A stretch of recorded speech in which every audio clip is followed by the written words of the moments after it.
Did you know that there's an easy 3-step process that you can do to move through anxiety?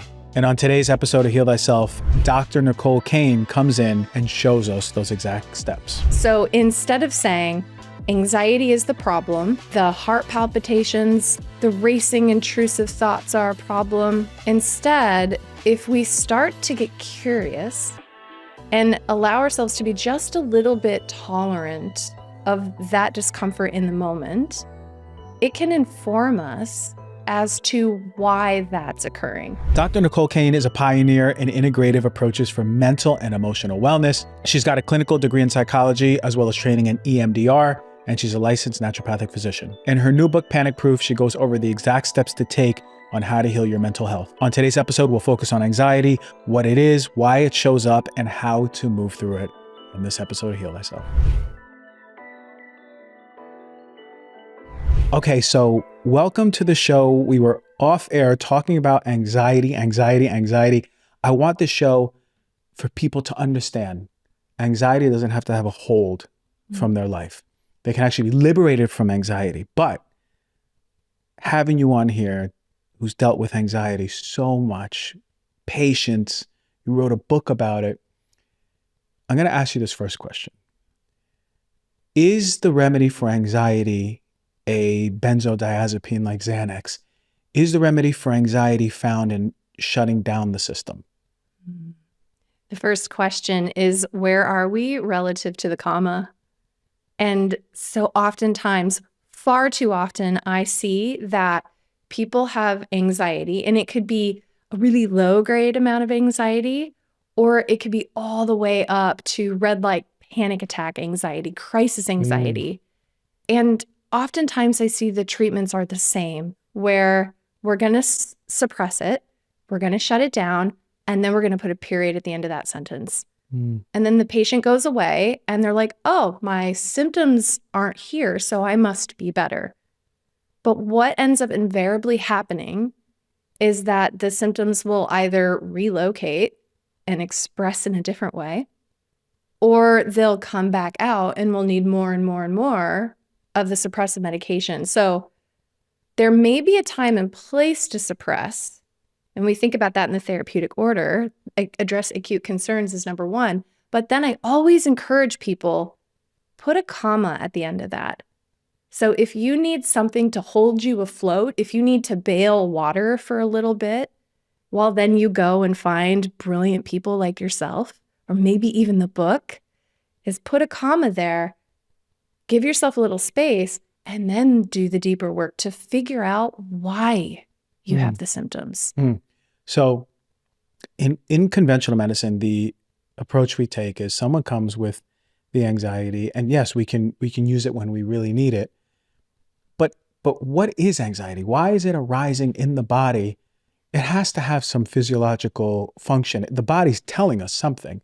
In your experience, what do you see with that? Yeah, the body is trying to tell us what needs healing and how.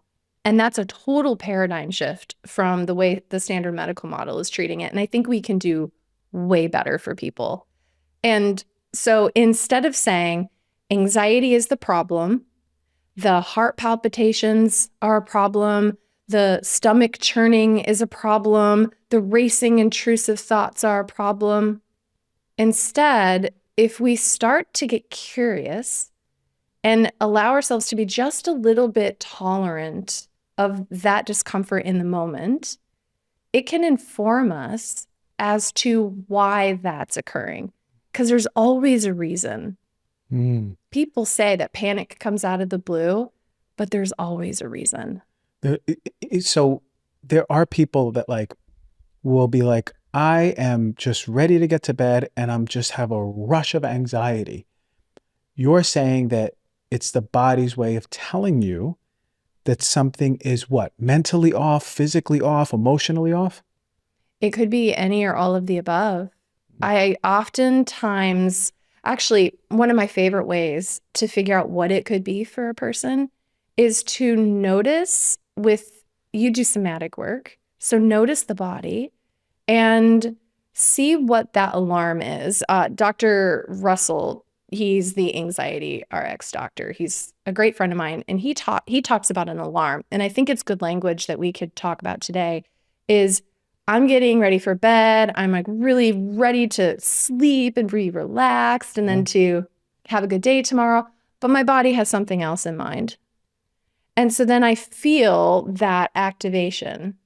And so normally we're like, oh, I'm going to take theanine. Like people ask me 100 times a day, what can I take? Right? Oh, take some valerian, helps with sleep waking. Take some theanine, maybe even have a cup of chamomile tea. What about a Xanax? Can I take a Xanax? Well, but if we could do a little better and say, well, why is that happening? So you could go to your alarm, you can go into the body, and sometimes the very process of just acknowledging the body, we feel it to heal it. You have that on the wall behind you. You got to feel it to heal it. Sometimes for people, that's enough. But other times for people, we start to gain a little bit more information. And then that information can inform what comes next. So for example, oh, when I notice my body, I remember feeling exactly this way when I was in 3rd grade and we moved.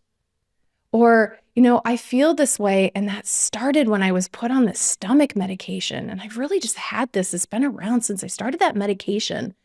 Or my brain is going to the stress with my kids who are going to school, or the job, or this presentation, and I can't stop thinking about it. And suddenly that process of being curious allows us to begin the process of looking at why that might be. So you're saying we have a gateway. Yeah. That gives us information. And sometimes it's okay, take the theanine, take the valerian, take the chamomile, even take the Xanax. But there is an alarm system that is informative for us. So you're saying as we connect to it and go deeper, it has information that can come up. Absolutely. And that information can be leading us to deeper healing. Yes. Okay, so if I'm in bed and I go, oh, I'm anxious out of nowhere, what's going on? Maybe I can run downstairs and get a little something. Or you're saying connect to that part of my body and then go deeper into it. So then when I go deeper into it and I realize, like you said, in 3rd grade, this happened, what happens after that? Yeah. I have a 3-step process for that. Okay. So we'll let's say you go want to into do it. it Yeah, in the let's moment. go. Yeah, let's do it. Yeah. And as an aside, some people are like, I cannot spend the time right now to deal with everything that comes up. And so there's a container exercise that I could teach too. But let's say that that's happening in the moment and you're like, real time healing, let's do this. And so what we want to do is you're going to set your alarm for 60 seconds on your phone. And then you're going to just straight up acknowledge and notice. You're going to notice what it feels like. You're going to notice maybe the color or the temperature, the weight, the texture. You're going to notice that. You're going to acknowledge it. And so then once the 60 seconds runs out, you're going to set another minute. And then you're going to follow it down the timeline. And you're going to ask yourself, when is the earliest moment that I remember feeling this way? And so then you imagine going down the timeline, and it may be surprising what you notice. It may be a thought or an impression or a feeling or a memory. And so you notice that. You notice what's coming up. And then when the 60 seconds runs out, we do our last 60 seconds. And when that 60 seconds starts, you're going to timestamp that. Because here's the thing with overwhelm, events, adversity, trauma, stressors, most of the stressors that are living in our bodies right now were installed there before we were verbal. And so they don't have access to present time awareness and language. So what we do is we go back to that earliest sensation, impression, maybe memory, and we timestamp that. We say, thank you, part. I hear you. I acknowledge you. Thank you so much for speaking to me about what you need. And I want you to know that I've got you and that I have resources now that you didn't have, and that it's 2024. And you don't have to carry that heavy burden anymore. And I would like to invite you to set it down and let me take care of you, because I already know everything that you've given to me. You are me. I am you. Mhm.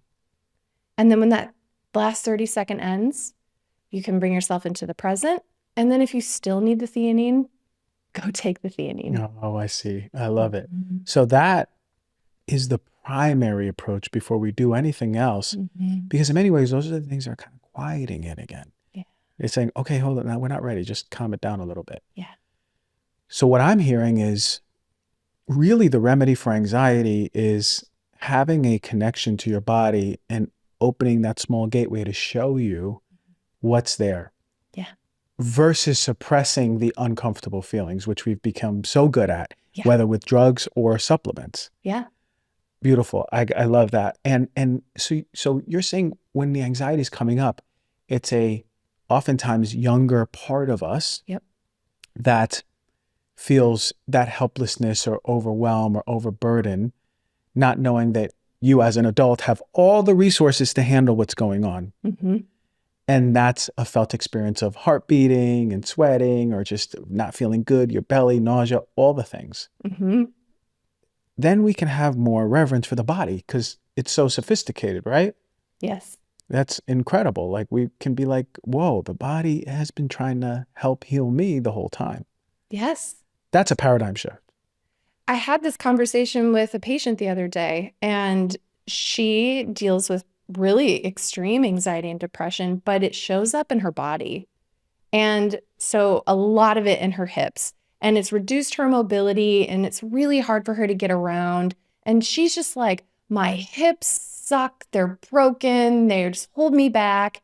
So we did this exercise where we've been doing EMDR and trained in EMDR, which for those who aren't familiar, it's this form of therapy that allows us to access the body. And we pair that with bilateral stimulation and eye movement desensitization and reprocessing therapy.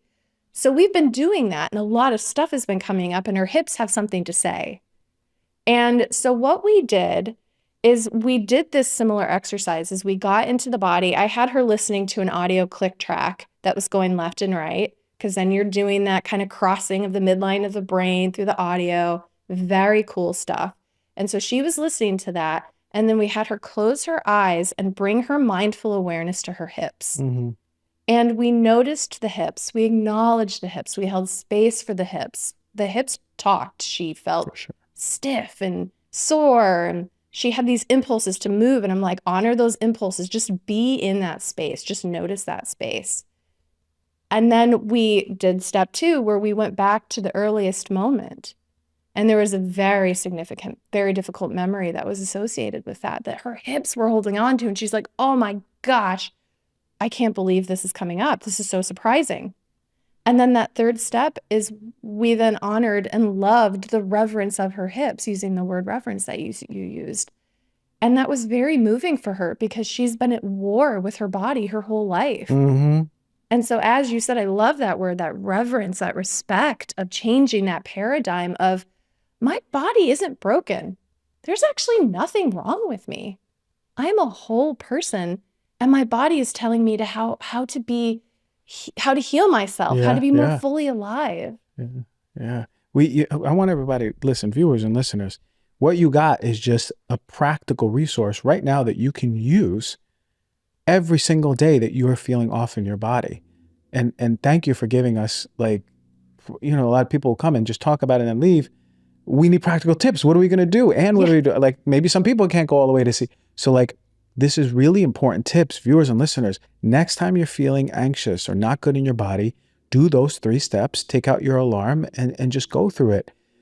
To pique my interest and indulge me, with this patient, when you went to the hips, was it anything with sexuality, repressed sexuality, molestation, rape, abortion?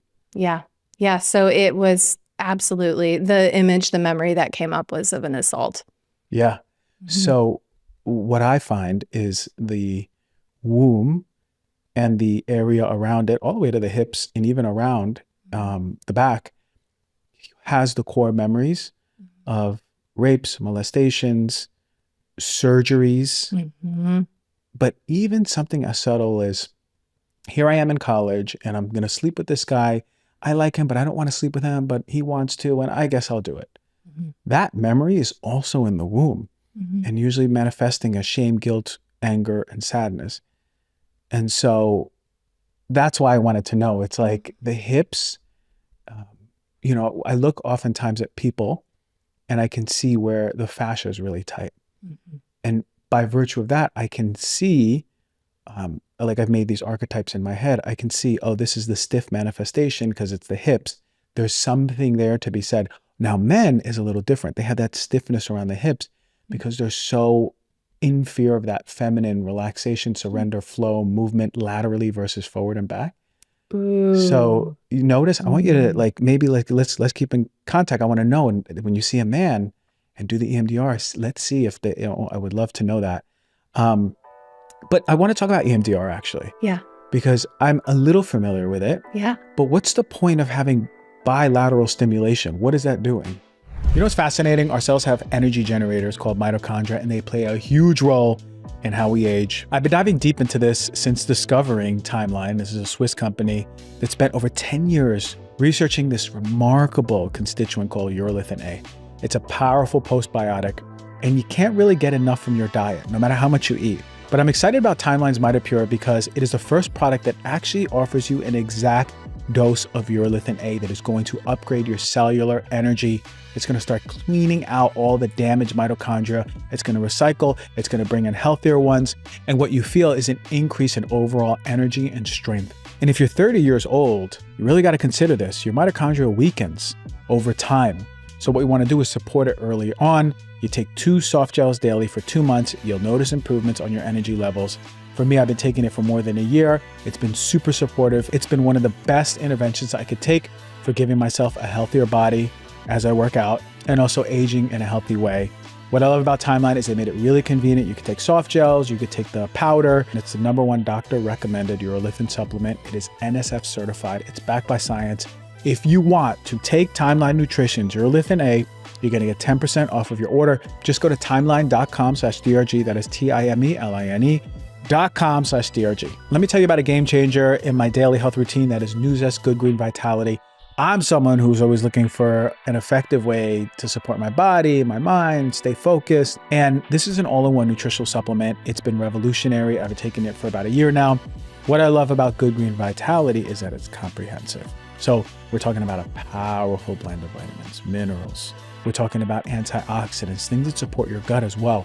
It's got greens, it's got fruits, it's got a bunch of vegetables.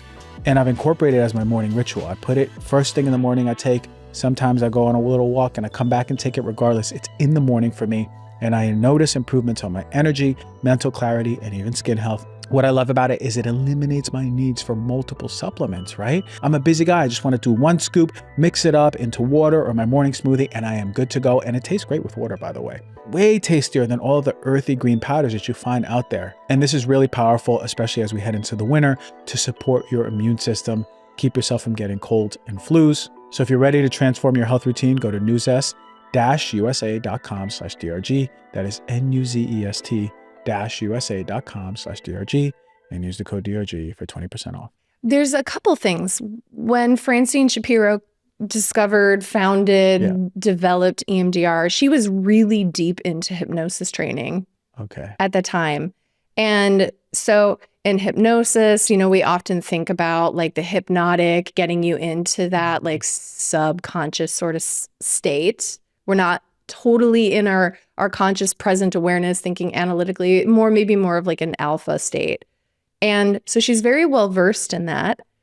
And then she's walking along, and the story is, and I actually think the story has been somewhat debunked, but this is the legend that they tell, is that she was walking and she's getting this bilateral stimulation and the light is flickering through the trees and she's processing through something that's difficult for her. And she starts to wonder, is there something to the light, the eyes, and the bilateralness? So she starts doing a ton of research. And they developed the research to have the eyes follow the fingers left and right. And she was doing most of her research with pretty severe trauma. And so we're thinking war and veterans and pretty severe symptoms that showed up not only emotionally, but also in the body. And people got better. They got so much better than if they just tried to talk themselves out of it. Of course, yeah. You're not at war anymore. Just don't think about that. Or, yeah, your back hurts. Take some oxy, and maybe we'll do acupuncture if you're lucky. But don't worry about that. It's in the past. The body's like, oh no, absolutely not. We're still there. And any time that we remember any sort of little piece of that, we're going to activate a fight, flight, freeze, flop, fawn, fracture, whatever your response is, because the brain will install something terrible in an instant so that you can be protected from that terrible thing or anything that may be reminiscent of that in an instant. And so when we use what we call top-down therapies, just talking about it, that doesn't work. But EMDR, we're finding that that can go deeper and it could go into the body, and that sensations come up and feelings come up. And so then the question is the bilateral. So we used to think it was more about the bilateral, but what I think the science is saying that's a lot more accurate is it's dual awareness processing. So when you're doing that exercise that we just did, following the timeline back to the earliest time that you remember that happening, you in your present adult self with access to your logical prefrontal cortex, that part of the brain behind the forehead that helps you with being critical and curious, right? That part of the brain is still online while we go into the past, into parts of the stored trauma that may not be in that logical brain. So now we have in a one hand, the right hand perhaps, awareness of the moment, presence in the moment, and then in the left hand, we have activation of the past. And so when we pair those two at the same time, people have remarkable results. Oh, okay. So is it because the holding on the left is through the sensory nervous system going to a part of the brain, a specific part of the brain? Or is it just that the dual mechanism is overriding the prefrontal cortex? I'm going to tell you about something that has changed my kitchen forever, OurPlace enameled cast iron line. What sets these pans apart is that it's got a unique blend of metals with a special enamel coating. Now, there's a reason for this. It makes it incredibly durable, easy to maintain.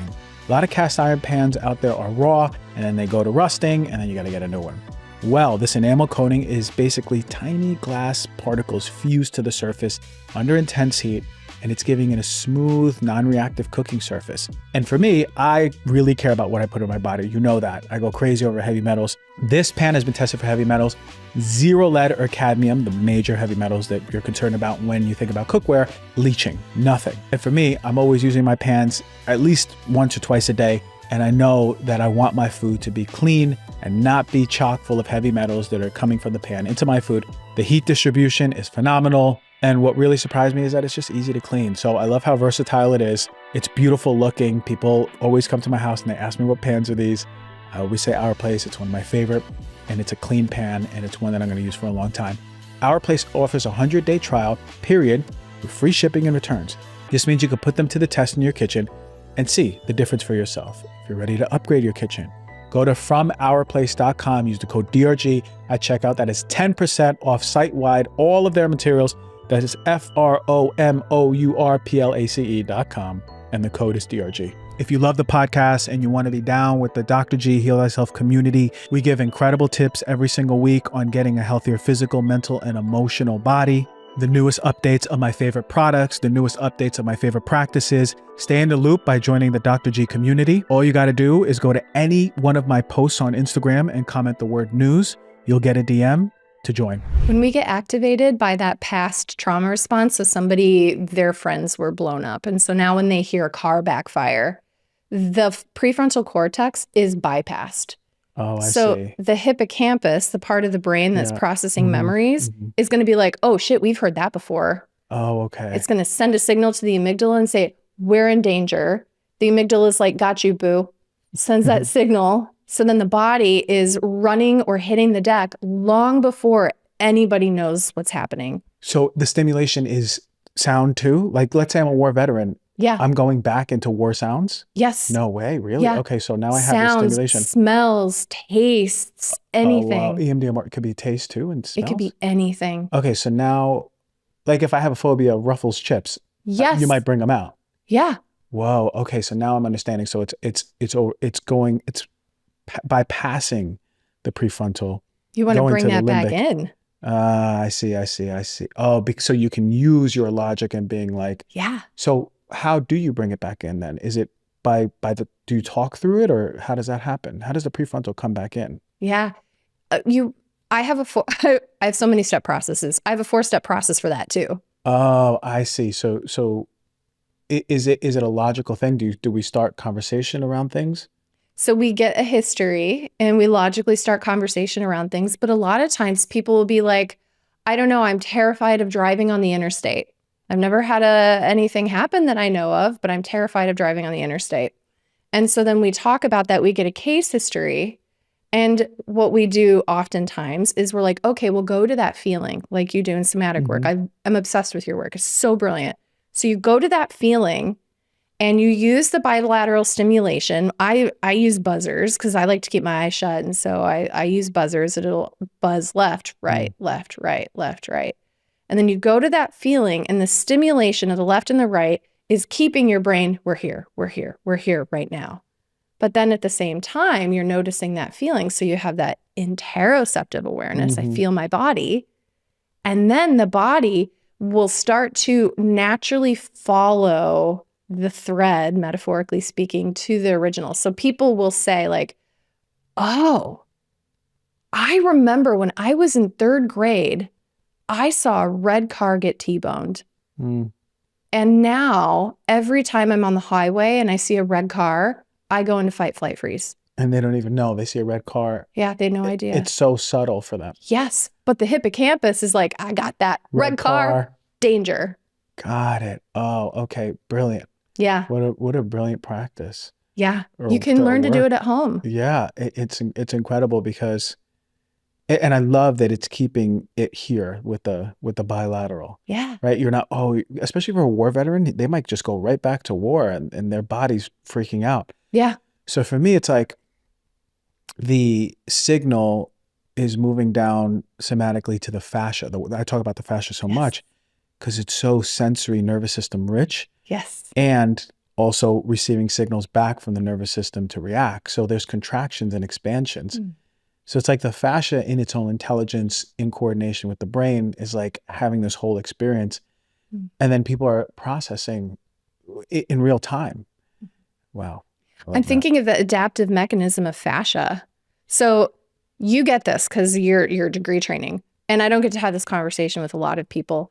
But what we have been finding is that different medical specialists live in their own world. And so we had the psychologists and the psychiatrists, and they're like, okay, shoulders up, we got the brain. And then we have neuroscientists that are like, oh, we have the brain and the spinal cord, the parasympathetic, etc. And then we have the people studying the gut microbiome, and they're like, the gut microbiome, psychobiotics, the vagus nerve. And they're like, this is everything.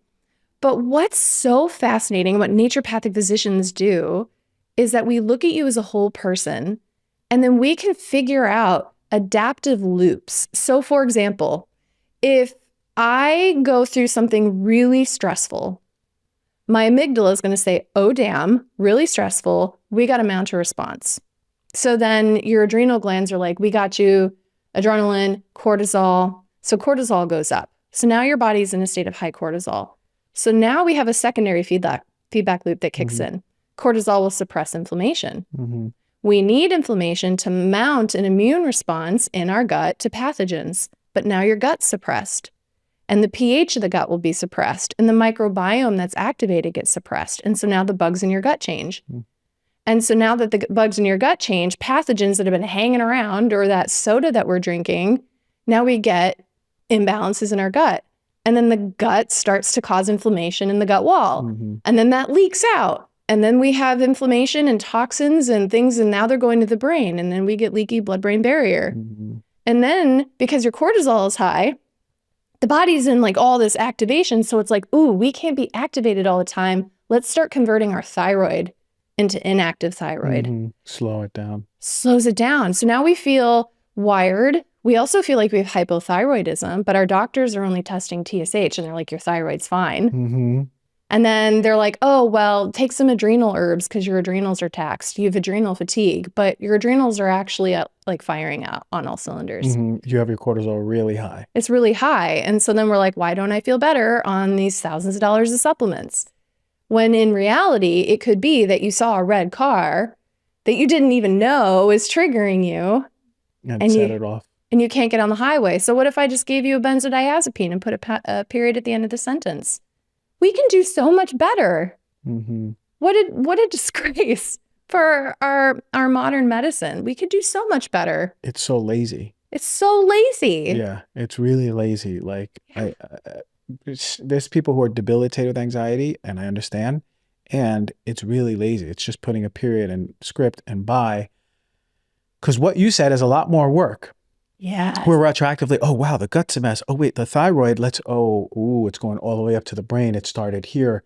It's not just that you need, and unfortunately, there's even like functional naturopathic doctors who are just like, oh, you seem like you're really stressed. Take some adrenals. You need rhodiola, and it's like, oh, hold on. There's some stuff going on in the brain, in the fascia, like yes. there you can see, like, if I ever went back to clinical medicine, the first thing I would see is, because I can feel what people are holding in, I'd be like, all right, this person's holding this, and this. All right. Then I'd interview them and I'd be like, okay, there you go. Then we'd have somatic work, nervous system work, just to get them into a state of their own internal regulation. And then all of a sudden they go, yeah, my autoimmune disease is gone. I don't need anything else, right? Like that's like a piece. That's the piece. And then we're working with everything. Of course, the nutrition part and community and connection and environmental stuff. Like we do that. But like we kind of, and this is why we need this in schools. Yeah.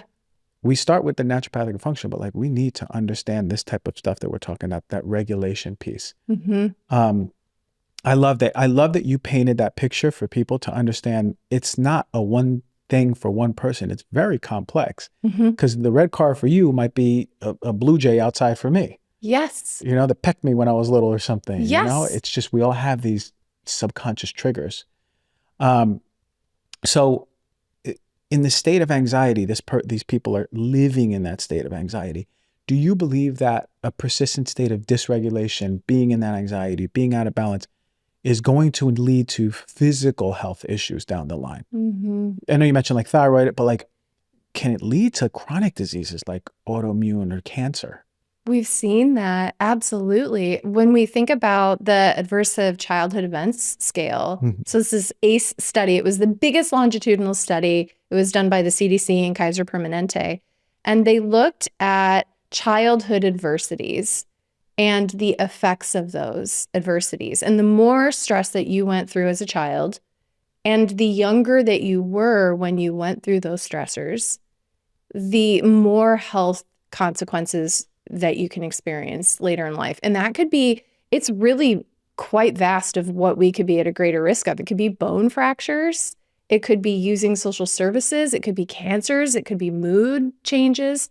And so absolutely, that's why it's so important to do the work to heal the body, because you and I were talking about a whole medical paradigm shift where we look at the body as something wise and brilliant and beautiful and worthy of reverence. And if we can identify what the body needs to heal, what's getting in the way of the body healing, and how to support that process, oftentimes by getting out of its way, it will heal that stuff. It's just a matter of changing the conversation. And then suddenly, like you said, the symptoms, the autoimmunity, the irritable bowel syndrome, the panic attacks, they go away. But it's not because we treated them as a problem. We use them as clues to figure out what the deeper problem or problems are. So what I'm hearing is that you are really stressing the importance of the connection with the body, the regulation of the nervous system. What role then is it played with like the mental and the habits and the way you talk to yourself and journaling? Does that play, how big of a role is that in all of this? So of the 4 steps, that's number 2. So step 1 is practicing every day of getting into the body, regulating the body, calming the body. And so I want those who are listening to pick 3 things that ground your body. And so that could be you have a mat downstairs. And so like something like that, or going in the sun, or going in the grass, or putting cold on your chest, or doing a cold plunge, or drinking juice and noticing the flavor and the texture on your tongue. 3 things to get you back into the body, because we're all dissociated and not in touch with our bodies most of the time. So that's step 1. And then step 2 is exactly what you said. It's using our top-down resources, awareness, tools to help us to understand why we feel the way we feel, and to use, there's so many books out there and so many blogs and so many resources. And that's the time and place for analysis, because now you have your logical brain. But then step 3 is all somatic work. So now we're in the body and we know what the bullseye is. We know what we're doing. Now we got to pay attention to the body. Yeah. So something tangible, and you probably have 1,000,000 times better idea. So I want an idea from you. But something tangible I tell my clients to do is, while you're brushing your teeth, I want you to body scan without the need to change or do anything about it. Just start at your feet. Notice your feet. What's it like on the floor? I have the same rug in my house, so I like this rug. It's nice, a thick one. It's a thick one. It's like reflexology, so you feel the bumps. You work your way up the body, and you just acknowledge and notice whatever your body's telling you. And then step 4 is the 90 to 120 days of reprogramming, which is so fun. That you're doing that after. And reprogramming, is it a habit, a practice thing? Is it a journaling thing? Like, how do you reprogram? And that's later, that's integration, but how do you reprogram? So what we want to do is, like you and I were talking about in the beginning of our conversation, is the body goes into arousal. It's supposed to do that. But the difference between I'm climbing a wall and I have a belay and it's super fun and I'm getting really excited, like, oh shit, that's really high. Yeah. I'm going to make it to the top. Instead of that activation going into fear, disempowerment, confusion, and intolerance, a lack of curiosity, which is all what we've been programmed to do, is, oh my God, yucky feelings, heart beating fast, maybe I'm having a heart attack. Oh my gosh, maybe I'm having a stroke. I can't feel the left side of my face. We go into terror and disempowerment. Is that with the reprogramming is we activate autonomic arousal intentionally. And it's sort of like starting a car. Bessel van der Kolk talks about this in Body Keeps the Score, is how when we go through something difficult and we don't have agency to get ourselves out of it. So if you were in a car accident as a kid and you're strapped into the back seat and or you're a war veteran and they're blowing up your friends, you don't have agency to free yourself. So the body will somatically reenact that. The body keeps the score. So what we want to do is we want to activate autonomic arousal and then deactivate. So every time that you activate that, then you choose to deactivate. So for example, cold plunges. When you get into the cold plunge, your heart starts beating faster, your body starts giving you the middle finger. You're like, this is really uncomfortable. I don't like it. And you can choose when to get out. So you go into arousal and you're like, you know what? I'm going to sit here for 45 seconds. And then you're like, actually, maybe I could do 45 more seconds. It still sucks. It's still painful. I don't like it, but I think I can do it. And so with your agency, you practice feeling uncomfortable feelings, sitting with your body, and then with your control, you come out of it. So then when shit goes down and stress happens in your life, you've done this for 90 to 120 days every single day, and you know how to pull yourself out of it or hold space for that discomfort. And so now it's autonomic arousal with curiosity as opposed to disempowerment. And that curiosity plays a major role. Yeah.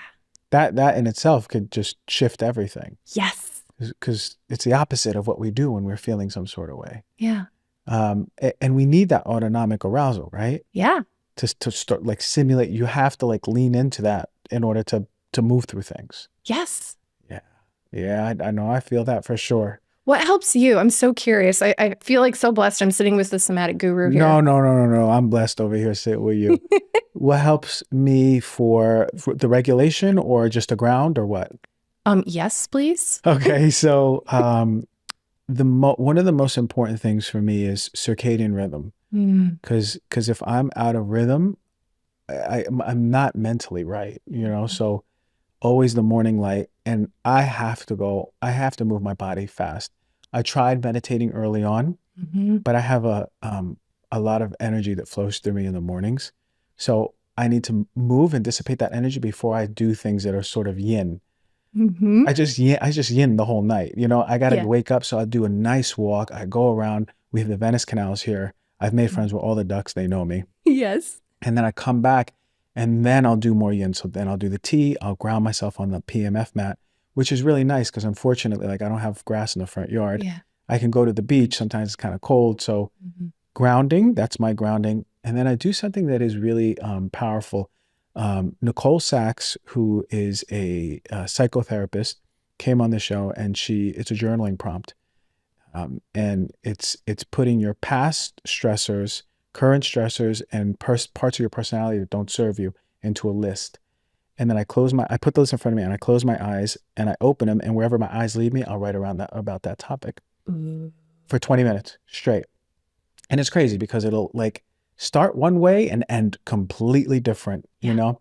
And that's really good information for me intellectually. Mhm. But then comes like the real somatic part. And what I've been developing is like this fascial movement that I'll put on music, and I'll move my my fingers first small, and then I'll start thinking of my body as a whole unit. So then I'll move my forearms and my shoulders, and then my neck, and then my other hand and my arms. And then my body begins to move like a unit. So it's Mhm. not dancing. It's not ecstatic dancing. Mhm. It is like these very necessary contortions that my body wants to do Yeah. to music. Mhm. And it's crazy because I don't have to stretch ever. It is more effective than stretching because it's the way my body wants to stretch, not the way I learned in a yoga class, not the way I learned from my fitness trainer. And if I pull my back, I do this, it goes away, it doesn't come back. Mm. It is absolutely incredible Mm. because it is like you're kind of like like a marionette. You know, the body is controlling, and that's when it first happened to me. I go, oh, the body in itself, and you said it has its own intelligence. It's doing what it needs to do, and I just got out of the way. Yes. You know what I mean? Yes. So good. And then I'll do the sauna, and then I'll take a cold shower. And by the time 9 o'clock hits, I'm ready to climb up a tree. Yeah. I'm ready to go. Yeah. And then those are my most important grounding techniques. In the sauna, I always rap. I do a freestyle rap, and it's because the artistry needs to come out. Yes. Create it for even 20 minutes is like that bucket is filled, my soul is happy, my inner child is happy. If Mhm. your soul and inner child is not happy, you are going to feel it physically. So it's really, really powerful. So those are the things that I do. I feel really good about things. It's if I don't do them, my mental health goes down really fast. Mhm. I love that. And I love that you're incorporating inner child levity. I had a therapist I worked with once. She's my EMDR Mm, therapist. And she and I were talking about a memory that came up, and it was my little Nicole. And I was like, oh, this is so hard. There's a lot of neglect in my past.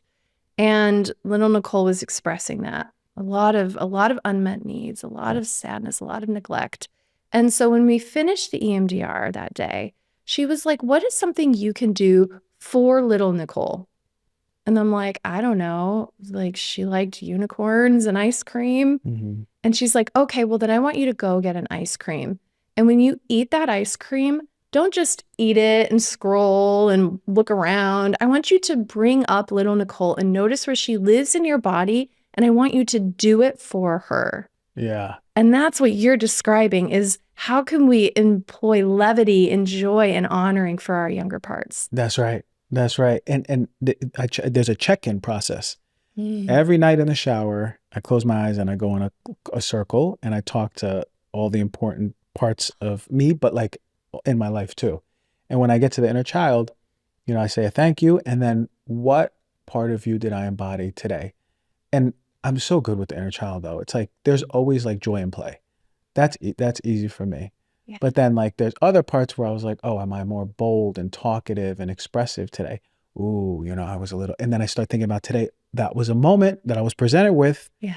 and it gave me an opportunity to embody something new, and I went back to an old way. Okay, tomorrow, so it really helps because it's a way to take tabs on how did you show up today? And did you embody a part of you that is different? Are you in a different vibration of a human? And that's how, I think, how you make real long-term change. This practice has really helped me. Like, okay, this gave me an opportunity to do something opposite of how I grew up and to speak up truth or be more in contradiction or not running away from conflict. Wow, okay, I did do it today. I'll give myself a little hug. I'm good. So it's how things work for me, but like these things for me have been life-changing, and all it takes is like 45 minutes in a day, an hour in a day, like for me, if you want to go an extra long walk, an hour and a half in a day, but like we watch movies, we scroll, my phone says how long I'm in there, like we spend a lot of time on average on the phone. Yeah. We can sacrifice it too. Actually, phone, Yeah. is this the biggest form of addiction right now?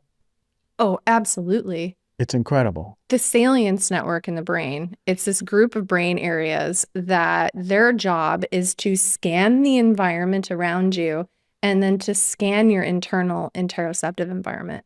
And research in neuroscience has showed us that the brain receives about 11 billion data points per second. And if you had to guess how many it can process per second, how many data points? I never would have guessed this. Out of the 11 billion? Yeah. It's not per second. Per second. per second. It's not high as a hint. 200. That's so much better, closer than I would have said. I was like, oh yeah, maybe 3 billion. Not even close. 50 points. So 50 per second. 50 per So there's second. computers that are faster than this. Yeah. Okay. So we have all of this stimulation coming in, and we can only process a fraction of that. And so now we've added, since that when I was growing up, I didn't have a smartphone until medical school, actually. I had a flip phone when I was living in Tempe and I was in medical school, and I got lost on a mountain in the dark at night and I had a flip phone. That's a story for another podcast. But now we have all these kids that have not evolved in their nervous system for increasing amounts of data points. It's been a very small amount of time since the internet was publicized and we're using it. And now we all flip phones and we're all like swiping through things. Yeah. Right. And so now that 11 billion is arguably much greater. So what's happening? So if you were to try to take a little strainer and then you take what's the big waterfall up north? Niagara Falls. Niagara Falls. You try to take all of the water in Niagara Falls and you put it through the strainer. It's going to fail, right? The strainer's going to leak. It's not going to work. It's just going to be like, I give up, right? So that's what's happening to our brain. Our salience network is overwhelmed by all the data. And so then it just dumps it. When in doubt, dump it to the amygdala, the emotional processing part of the brain. And then the amygdala is flooded. And so now the amygdala is like, I don't know what to do. When in doubt, send it on. So now we're all in autonomic arousal all the time. Oh. So we're all wondering why we're stressed and anxious and our blood sugars are high and our blood pressures are high and our kids can't focus and they all have the wiggles. And it's because we're having too much sensory input. Yes. So you're saying literally the flood of information that is unnatural to us is going to the salient network and dropping into the amygdala, and the amygdala's like, I don't know what to do with this. Yeah. It's too much. just the body system goes into stress. Yeah. How many people feel better from not being on their phone all day? I would say everyone, right? I would say everyone. And so you think that this phone thing is a major problem that's leading to many, many mental and physical health issues. Yeah. That we haven't even seen yet. Yeah. Because they're just saying, okay, like you put it on your pocket and you're going to be fine. It's not going to cause any radioactive damage to your cells. Okay, that's one thing. But the truth is, we haven't really done enough studies on the overload on our brain. Yeah. Right? And it's really worth talking about, and we are, but like, it's worth like really being at the forefront of like how it's over flooding us, because it's not natural. Right. We didn't have that many inputs, you know? You and me, like evolving. We see the sun, we hear some sounds in nature. Yeah. We get into some sort of caveman argument with some Yeah. other people and we eat, Yes. and sleep. Yeah. That's it. Whoa. So our brains are not evolved enough to take in all of this information. Right. And we're in high cortisol, high adrenaline because of it. I have this thing called Opal, and I don't even, man, they need to sponsor the show. Opal, it's like the third time I'm talking about them. It is like the most strict blocker of your phone. So I'll set the hours, I'll set what it blocks, and when it blocks, I can't get in. I can't get in to anything that I blocked. There's no way around it. There's no like, are you sure? And then like you got to go through this 10 thing, then you open it. No. If it's blocked, it's blocked. Shout out to Opal because it's been really helpful. Yeah. Like it doesn't, my social media, nothing is on till 9 a.m. except my text. I can text 9 a.m. And then 4 to 6 blocked out. And then at 9 p.m. the whole night until 9 a.m. blocked out. So now I have these little slivers where I have to do everything and like put up my posts, talk to people, look at goofy cat videos, and then that's done. But it was so helpful for me mentally because I noticed on the days that I was alone, my partner wasn't here or something, I'd be laying down like on my PMF mat and I'm like on my phone just scrolling and it's 9. Then it's 10. Then I'm getting to bed at like 10:45 instead of 10 or like 11, and it was setting back my sleep schedule. This thing shuts me out. I was so looking for stimulation the other day that I was just talking to ChatGPT. I was like, who's Christian Gonzalez? What does he do? I was like, let's see what this guy says, It was like, it's so crazy. I was like I was on Venmo accounts liking people's transactions because it was like my brain wanted to do that. Isn't it crazy? Yeah. It's pretty incredible, like how the brain is still like, it became so used to this for so many years. Yeah. And then we're depressed, right? Because we're not getting that dopamine. We're going through dopamine withdrawal. And then we're like, why do I feel depressed? And it's because we're not on our phone enough. Yeah. Like our body's so used to it being, even if it's overwhelmed, we're used to those, because we get used to hormones, even if they're in a high level. Yeah. Even if they're not good for us, our body's still used to it. Yeah. The bar will always be raised. Incredible. How do you protect yourself from your phone? Isn't that crazy? We're talking about something that is like in our pockets. How do you protect yourself from what's in your pocket? I need that app. You need the app. I feel like I'm calling myself out right now. I tried to do if I have an impulse to pick up my phone, breathe for 15 seconds first. And if I still want to look at my phone, then do it. But then I forget. And so and then you just reach for it, huh? And I just reach for it. So I feel like putting boundaries, like really concrete boundaries in place. That's what I needed. I need that to reprogram. It's like you were saying earlier, like what are habits? That's like, I don't have to think about it. It's a non-negotiable. It's not consuming my mental energy. I just do it. And it's done. It's blocked out. Done. Because you ever like close up Instagram and then you open it? Well, all the time. And you're like, what did I just do? How did that happen? I just need to close it and open it. Close it and open it, right? I saw so bad. I saw a line that said like, today for 2 hours, I'm going to read a book or I'm going to open and close Instagram. It's like, I was like, oh shoot, people like are making like memes about this because, I'm not the only one who's experienced this. Yeah. We need more conversations around the phone. Okay. So the last thing I want to talk about is gut healing. Yeah. Like the gut brain axis. You mentioned that before. So the last thing I want to talk about is gut brain axis, like this is, you mentioned that. Yeah. And that it was, I love how beautifully you illustrate it because it could be downstream from the things that are going on. But we do know right now in the research, there are some imbalances that can happen in the gut, inflammatory processes. Yeah. When we think about gut imbalance, can that be one of the leading causes of something like depression? Yes. So this is so fun. A book I really recommend it's called The Psychobiotic Revolution.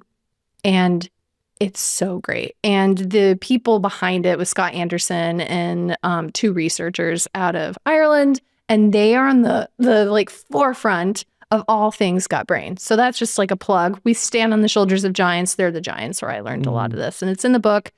And so we inherit our gut microbiome from our mother. And that's one of the ways that our thoughts, our feelings, our experiences, our impulses, our cravings, that's how we can inherit that. And so you may be born cesarean section. 1 in 4 people, or maybe even higher than that now, are born C-section. So when they're delivered, they're not getting that wonderful dump of gut microbiome through a vaginal delivery. Mm-hmm. And so there's lots of factors on what we come out as having. And that could be for better or for worse, because we were talking a moment ago about how genetically we can't evolve to keep up with technology, but our gut, those microbes will change every bite that you take. I just took a drink of green juice that changed the bugs in my gut. Some of the ones that like green juice are like, woohoo! Finally. Yeah, finally. And then these other ones that are like, I want yeast. They're sad about it, although there's sugar in that. So my yeast is probably just fine. Mm-hmm.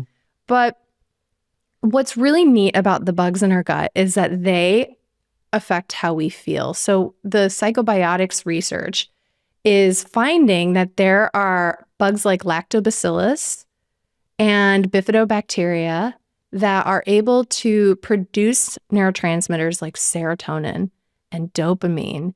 And there are gut bacteria that are able to help us regulate cortisol and circadian rhythm. Actually, there is a study that just came out talking about not just circadian rhythm. This is November. This is like brand new study.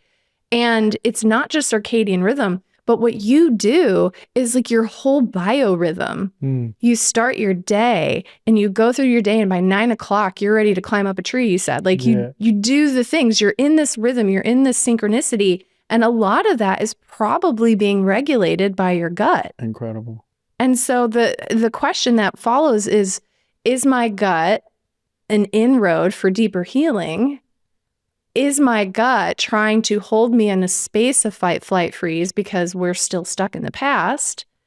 Or is my gut a secondary responder? It's like, is it the chicken or is it the egg? Mm-hmm. And so we have a lot of really cool stuff. A lot of really cool stuff, and a lot of research to be had on this, but yeah. I think it's moving pretty fast, you know, like you said, it's the whole even about the circadian rhythms and biological rhythms and your habits. Like I what I notice is like one of the best things for mental health is like having a schedule. Sometimes as an entrepreneur, it's like, well, what am I going to do today? I could sleep in, I could do this, you know, but really being on a tight schedule for me is one of the best things. And how much of the gut plays a role with that. Totally. Right? How much of the gut plays a role on like influencing the experience of like going in the schedule, wanting to be in the schedule. Yeah. I always think about that, like how much of that mental health like processes. Yeah. And maybe all these gut bacteria cumulatively are in the driver's seat, and we're just human beings walking and just doing all of the wishes of the gut. We're like John Malkovich. Yeah, have you seen that? Yeah, being John Malkovich. Yeah. We might not be in charge. We think we're in charge. Maybe it was the gut's plan to have us think that we're in charge. And maybe the gut's like, yeah, just give him a little dose of autonomy. Yeah. But we think it's like God or whatever, but it's actually the gut. Imagine God is your gut. Imagine God is your gut. That's the book. That's the book. Any gastroenterologist, you just got your name of the book. You're Shout welcome. out to us. We will take some royalties. Listen, a lot of good conversation. Yeah. I can't look right in front of me is Panic Proof. It's got a beautiful cover. And when did it come out? October 2024. October 2024. This book, what can we find in there? I have it right here. I'm going to read it. What can we find in the book? Everything we've been talking about today is in the book.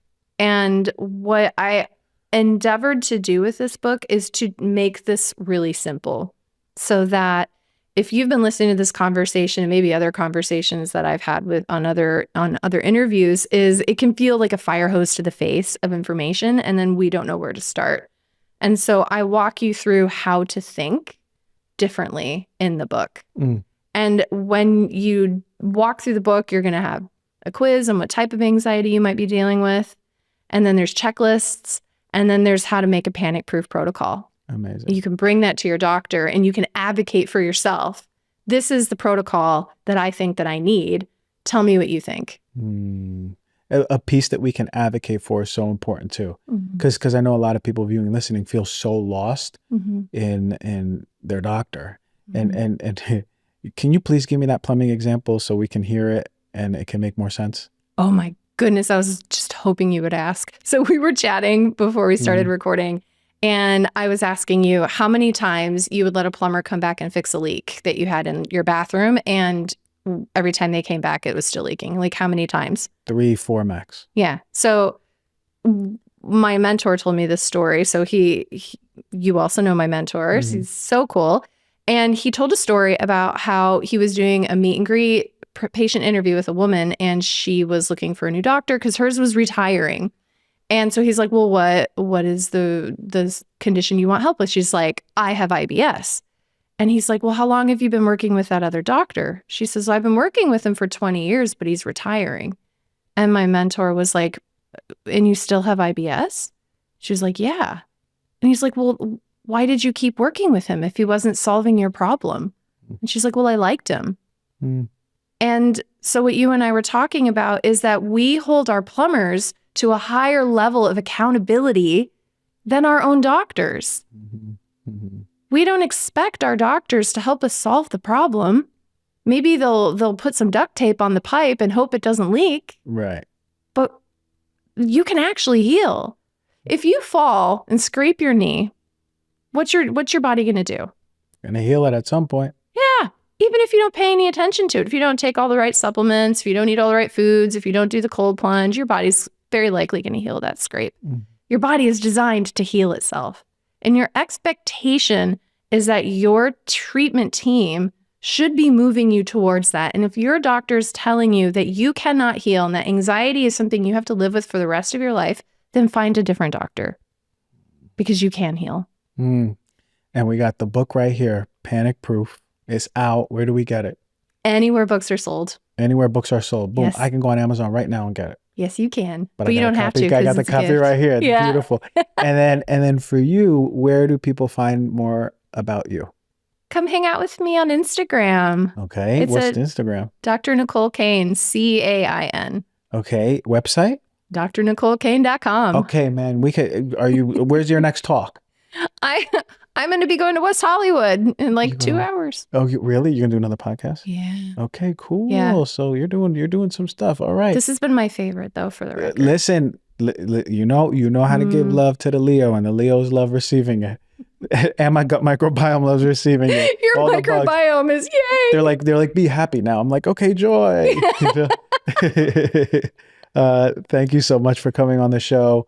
All these beautiful conversations about empowering us that we are more than this experience of anxiety, and just giving us the hope that we don't have to live with anxiety, and we don't have to live with a doctor who's telling us that we have to live with anxiety. Like, that's such an empowering message, and thank you for joining. Thank you for having me. This has been great.